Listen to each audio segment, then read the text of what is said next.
Welcome back, everybody. This is the Vintage Sewing Machine Garage. You are looking at a side view of a Necchi Supernova Ultra. That's a mouthful. This is a mid to late 1950s Necchi sewing machine. And it is one gorgeous piece of industrial design. That's totally subjective. You may not agree. But it was certainly daring for the time, and I thought I'd show you guys today how I go about accessing this machine for when it's time to change a motor. Now, I just got this machine, so I really want to inspect the motor belt, and getting access to this machine, to the motor belt, it just takes more time. There's more process. There are more procedures involved, and the reason is purely aesthetics. The Italians, they were one of the first companies to cover up the motor instead of having it mounted in the back, exposed, as they had on their earlier BU, Nova, and Mira series, and the machines even before those. But here they did something to really, this was again done, I believe, for aesthetics, right? For design. And of course, Italy is very legendary for many of its design houses with industrial design that they've been known for generations. Even, of course, I think I pointed this out before with the bobbin winder attachment. You even have a pretty complex bobbin winder device, but of course it tucks away nice, and notice it's all flush and smooth. The whole idea was to make it disappear. So today we're going to try to make it all reappear so that we can get an idea of if any of you have one of these machines and you're trying to figure out, God, how am I going to get to the belt? We're going to talk about that today. I've done one of these before. It's been a while, so we'll see what I recall. Let's see. I'll start by removing the clutch knob. This, of course, is the clutch knob for the device. This is what disengages your drive shaft so that you can wind a bobbin without the needle moving up and down. So I'm going to try to do a better job at holding these little screws, put them in the back where they will not go anywhere. And we'll start by taking the clutch knob off. Now, over time, Necchi, like a number of companies, would change and update designs. Now, I just wanted to show this to you guys. This is aluminum. In fact, if you're ever unsure whether something's made of steel or aluminum, you can take something like a magnet. This one happens to be a telescoping, but you don't need a telescoping magnet. And it does not stick. Now, this I had research knew that this was polished aluminum, as is this. And this was all about weight. It would have been cheaper to do this in steel. They did aluminum for a reason. However, this may be some sort of alloy. My magnet doesn't even stick to this. I don't know if the whole attachment bolt here, for lack of a better term, is aluminum. But again, this would have been very costly to produce, and I do mean very costly. I'm going to be polishing these up. I'll do another video when I break out the aluminum polish to get these all. I think they're pretty good shape as they are now, but it won't hurt to polish them. Okay, so we've got the clutch knob off. Now, in the past, the Necchi hand wheels were like on the BU Mira that you guys have seen my videos on. Sometimes I've got black stuff on my hands. I actually end up getting this on there. I have to clean it later. The hand wheels were one big piece, and then on the inside was a rim that had a giant wick in it that would hold oil. Well, by the time they came out with the Supernova, they had changed the design. Still amazing. So I'm going to try pulling this out. Okay. Now, this is what the inside looks like here. They had changed the design. Again, really high quality. What is this? Necchi, Italy. This, I believe, is another hunk. I think, well, if it's aluminum. Well, it's not steel. It feels a little heavy to be aluminum, but maybe it's some other alloy. I don't know. In any case, we will set this aside. Now, one thing to pay attention to, guys, and this is really important. I know it seems like a small detail. Whenever you're disassembling anything on a sewing machine, always be aware that there may be washers, and there's one right here. If you don't know that washers are there, you might just go pulling on the wheel and this washer could fall on the floor and you wouldn't even know it.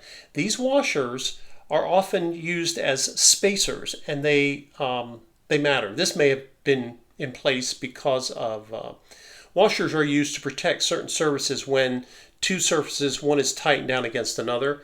But notice it even has kind of a texture on one side, and I believe that is to help give it a spot to grab hold of when you tighten it down. Anyway, motor disassemblies, there's a lot of washers, spacers involved with motors and the drive shaft of the motors, but you often can get them on particularly these European design machines. So just a word to the wise, be aware that this exists. Now, it's the same color. It could easily hide and you wouldn't even notice it. You just think, I'm going to pull this off. It might fall off in your hand, or it might fall off. God, if it falls on a piece of carpet, you may not know it's there. And then when you put it back together, the machine doesn't quite work exactly as it should. And you're left scratching your head going, hey, what's going on with my machine? And it turns out there's just a washer sitting somewhere in your home space there. So again, always be extra aware of that. Now, before I go moving this, of course, my belt's going to be attached to this wheel. So we're going to, of course, take the cover off. And I'll just take my screwdriver here. And remember, guys, anytime, now I'm being fortunate that these screws are coming off, but if you ever get resistance, don't get in a hurry. Use a penetrant oil. You can start with WD-40, trying to loosen the screw. Sometimes WD-40 is all you need.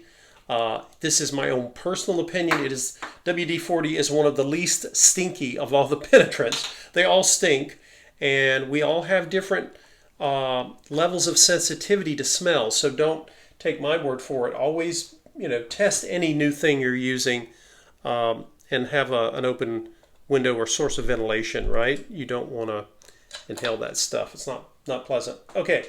Oh, one other thing to note here. Pay attention when you're taking something like this apart. I know it looks simple.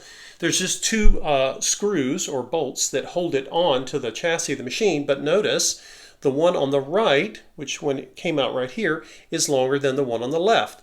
This will sometimes happen in sewing machines, and I've noticed, it's just an anecdotal observation, this often happens when there are covers or pieces of panels that attach to a machine, and they have different reasons for doing them in this design.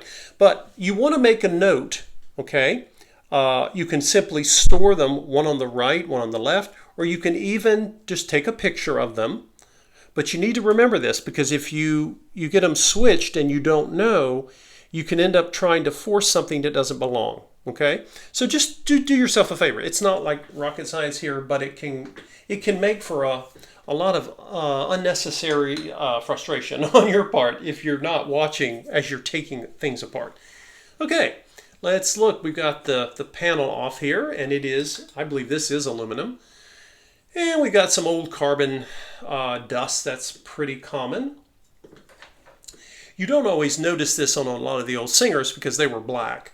But you see it here on this nice little cream color. Now, I wanted to show you guys the motors on these. Now, the motors are nothing particularly out of the ordinary except how they're mounted and adjusted. I've got my head-mounted spotlight here. Hopefully, this will help you guys see. See if we can zoom in a little bit there. Now, you'll see that there's a bracket. It is plastic, so be respectful. And it has two bolts here and two here. Now, these two bolts attach it to the motor to this bracket. So, and they also have these little star-shaped washers. I have not undone these because these bolts simply hold the motor to the bracket.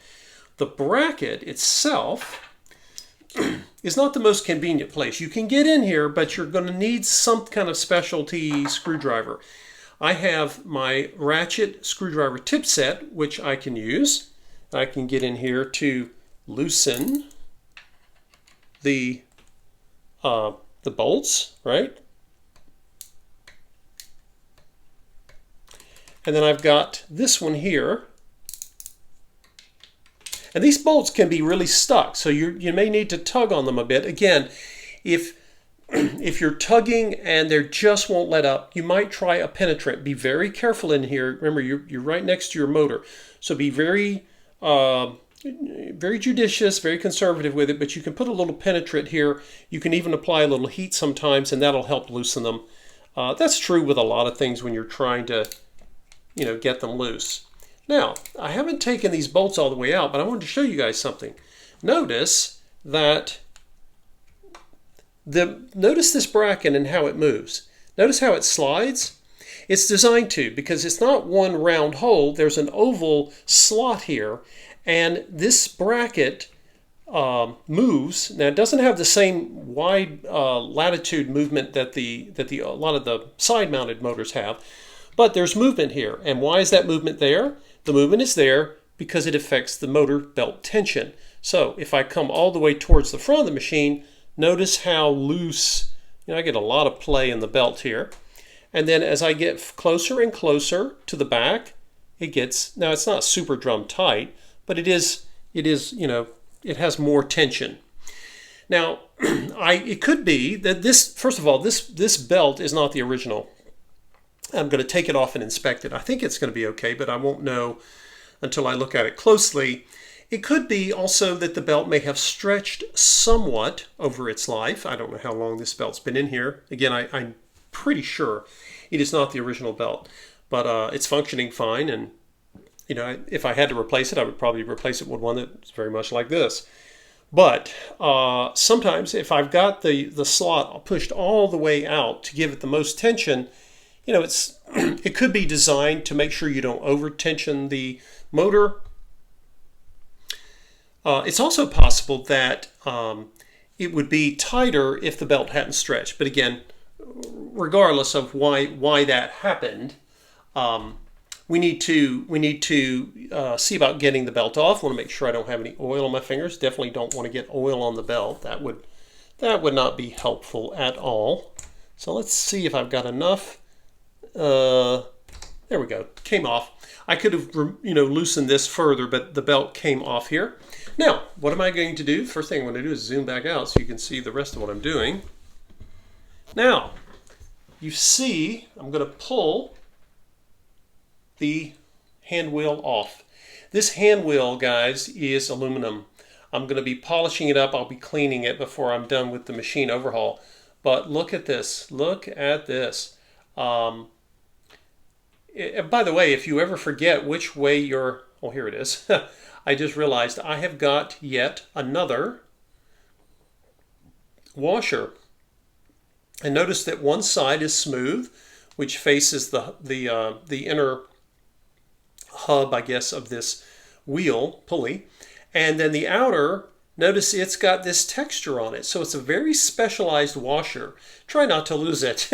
And again, it faces in. So when you're tightening something, it gives it a grip. That's just one of those extra details that the Italian company Necchi was known for in this time frame. Okay, later on they would, like everyone else, they would cheapen their machines. But in this moment, they were still building these amazing, heirloom quality machines. So I can either take and put this back on, because it was stuck on here.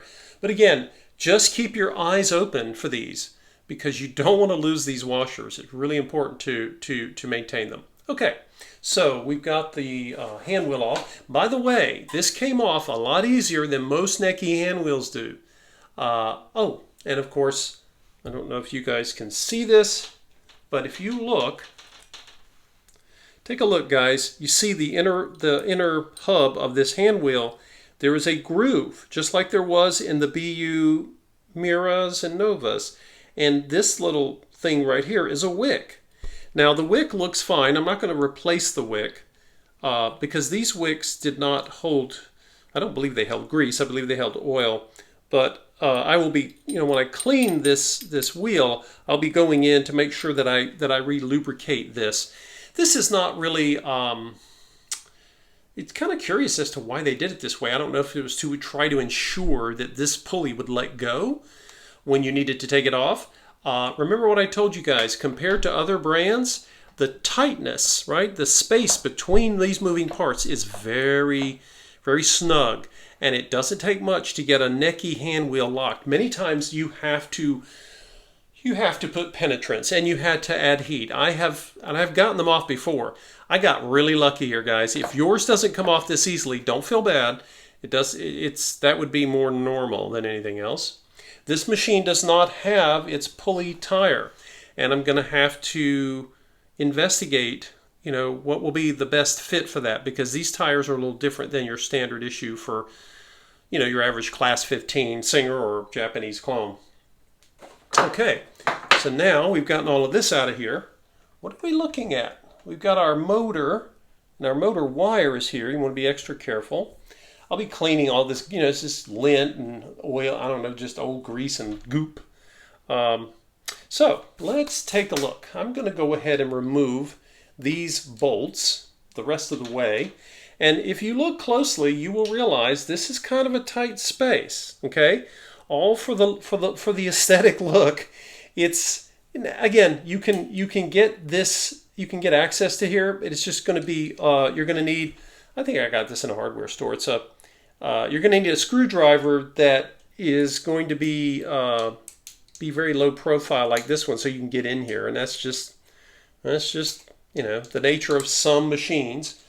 Once we get out of the original BU series and the second BU series from Necchi, when you get into the Supernovas, you start getting into basically some of the areas are harder to access, but you can still get to them. They're just not as pleasant. Again, I have never found anything as simple or pleasant or stress-free to access than a vintage Singer machine or some of the Japanese copies of the Singers. There are exceptions to this, and you can work on any sewing machine.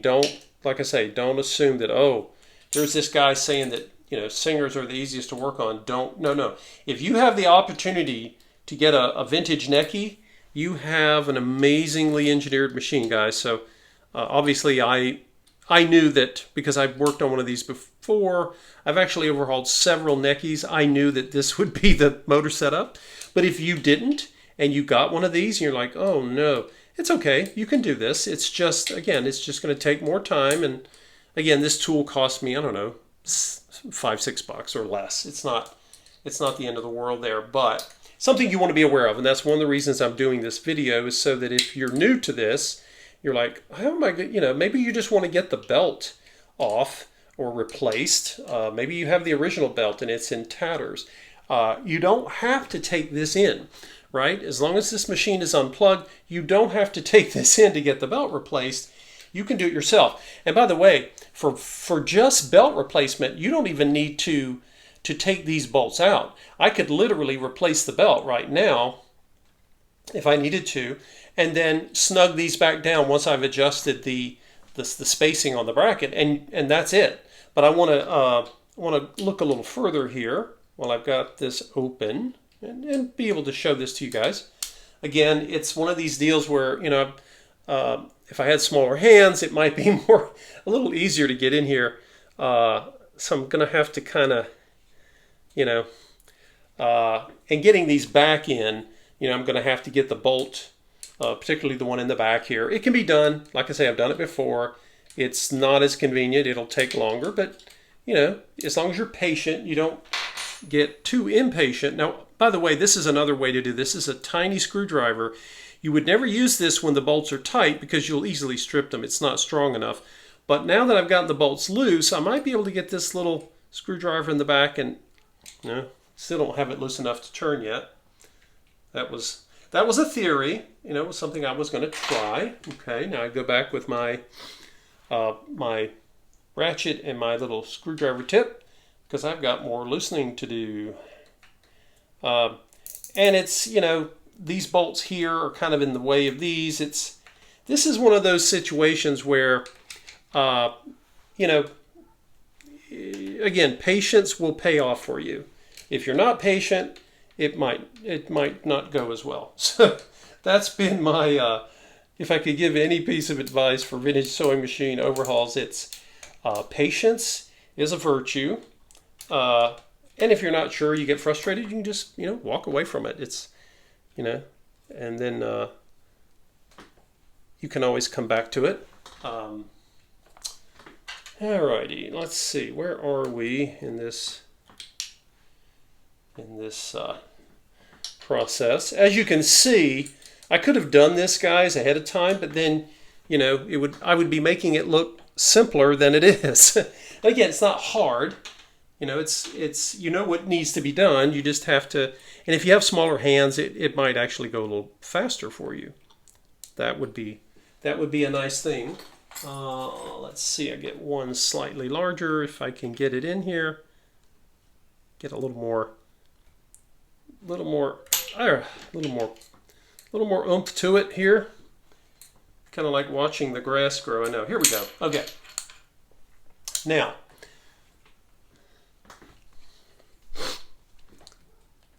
slowly. These are big bolts, and I kind of like that because this motor, when your motor is set and you've got it adjusted properly, and you've got your belt on and the tension's good, you don't want your motor moving. You want it to be stationary and stable. So, okay, now, I wonder if I can move this slightly. Okay, I just moved this big arm here by turning the hand wheel drive shaft toward the front, and that gave me just a little bit more spot to get my fat fingers in here. Now, let's see. This is a long bolt. But again, if you can get yours loosened, you can get the bolt out. It's not that onerous once you get it moving. It's getting it moving in this weird angle. It's kind of strange. Okay. And like I say, I'll clean this up just a bit, and I'll put some, it looks like it has some oil on it, but I'll put a drop of oil on it before it goes back in, and that'll help in the future, should anyone want to remove it.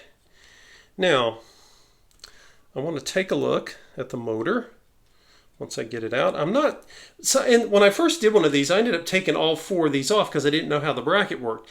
You don't really need to take these off unless you're going to be replacing the motor, because these attach the motor to the bracket, but since the bracket comes off the base of the machine, these are the two, and you need to get these loose anyway because you're going to need to when you take off a belt and put a new one on, you're going to need to adjust the tension with these two bolts. And that's just how it is. And you're going to need to hold the tension, maybe get someone to hold it for you while you're doing this. It's kind of an awkward thing. But again, not hard, just a little awkward. Now, before you do anything else, guys, you want to go slow here. Remember, there's a cord attached to this motor. So we don't want to stress that cord in any kind of weird way.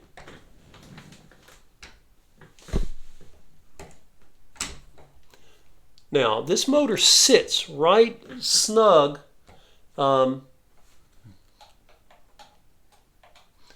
It actually sits fairly snug in here. So remember, you have a cord. Let's see what we can get access to, if we can get the motor to come on out.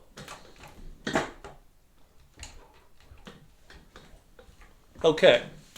Now let's see. Be careful. Don't just drop it, because again, you don't have that much slack here in the cord. Let's come around here, guys. You can see a little bit better. Here's the cord, the power cord. We don't want to stress this yet, because I haven't even had a chance to inspect it and see what's going on with it. I can see my brush. Of course, the brush caps are back here. They're not over here. So let's see what things look like underneath. That's what I want to inspect. I really want to know the condition of this cord going into the motor. What am I looking for? I'm looking for cracks or crumbling on the insulation of the motor lead. It may be fine. Sometimes when a machine has been, if it's been in a case or if it's been in a sealed, sometimes the lead could be okay. But again, we want to don't assume anything here, okay? Because now these motors typically did not get moved much, but this cord insulation, we want to look at it, make sure that things are doing okay. We don't want to have any kind of cord that's cracked or failing, compromised. Okay, so far so good. Now, what else am I trying to find? I want to look at... Okay, so I've got the motor here. I'm going to back up just a bit so you can see what I'm doing. Right now, the edge of the machine bed is here. If I let this hang, that's going to stress the cord. We don't want to do that. You can prop this with any number of things. You can prop it with a box. You know, I'm just going to set it on this little cardboard box here. Now, again, I'm going to leave my bracket here. I don't need the bracket to come off. But what I want to do is, you know, I want to inspect, see what's going on with the motor. I have not plugged this in and tried to run it yet, but I'm going to take a look at my motor brushes, okay? Actually, let's make that a separate video because you guys know how I am. This is going to end up being an hour and a half. But anyway, I wanted to show you how to access the motor. And you can see the two holes here where the bracket attached. And if you look in the back, you can understand why the motor has this interesting shape on one end, right? It only goes in one way. The end that is not the pulley where your belt is shaped like this, and that's for a reason. It needs to clear moving parts in the back. So this motor is particular to the Supernova machines, okay? So you definitely want to take extra care with these motors because I'm not currently aware of a way to use a generic motor on these particular models. Okay, that's not true with the other Neckis you've seen, such as the BUs, the BU Novas, the BU Miras. But when it comes to the Supernovas, now you're looking at something more specific. Now, in the back, the other thing I'm seeing here is another wire lead. Okay, it's in the very back here. Right there. That lead goes up to take care of the light. So again, when you're here and you're looking at this, it's a great idea to inspect to make sure if there's any issue with that wire's insulation. Now right now it has a little black on it, so I'm going to take my cotton swab. You knew this was coming because cotton swabs are and what do I see? I see lots of just, again, this is just carbon because, you know, carbon builds up on all of these electric motors. When they're mounted outside, the carbon often goes somewhere down into the table or the case. But because of the way this motor is covered, a lot of it just kind of sticks inside there, and you can see a big old piece of lint with carbon on it. And the purpose of this, I want to get in here and look so I can inspect to make sure there's I don't see any cracks in the insulation. If there were some, then I would be looking at a whole nother procedure here. But so far, the wire, this is again connecting to the light, seems to look fine. I'm not, as I start moving some of this carbon away, I am not, I better zoom in here for you guys. You may not be able to see much of anything here. I'm not seeing any cracking or splitting of the insulation, and that's what I'm looking for. Okay, all I have right now is a really lovely mess, most of which is on me. Okay, so there you go, guys. This is the side view of the Necchi BU Supernova. This is how you loosen the motor if you are going to adjust or replace your motor belt. And then I just showed you how to disconnect it from the chassis itself. So, and that took almost 30 minutes. So anyway, appreciate you watching. If you've never been able to access one of these motors, that's how you do it. And anyway, next video I'll be taking a look at the brushes and we'll see what we can find out's going on with this motor. The brush condition will tell me a lot, I believe, and we'll take it from there. Thanks for watching, guys.